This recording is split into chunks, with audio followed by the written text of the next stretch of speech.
தான் அழுத கண்ணீரை எல்லாம் மறைத்து கொண்டு என் மக சந்தோஷமா இருந்தா அதுவே எனக்கு போதும் என்று நினைக்கக்கூடிய ஒரே ஆத்மா நம்முடைய அம்மா மட்டும்தான்.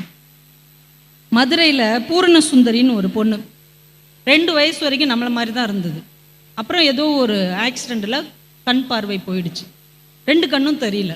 அம்மாவுடைய காலை கட்டி பிடிச்சிட்டு அழுது, அம்மா எனக்கு வேணாம்மா, அந்த உலகமே வேணாம்மா, எனக்கு எதுவுமே தெரிலம்மா, இருட்டு தெரில, பகல் தெரியல, எந்த கலரும் தெரில, எல்லாரும் என்னை ஒரு மாதிரி நினைக்கிறாங்கம்மா, என்னை கொன்றுமா, என்னை எப்படியாச்சும் கொன்றுமா, எனக்கு வாழவே பிடிக்கலன்னு அழுகுது.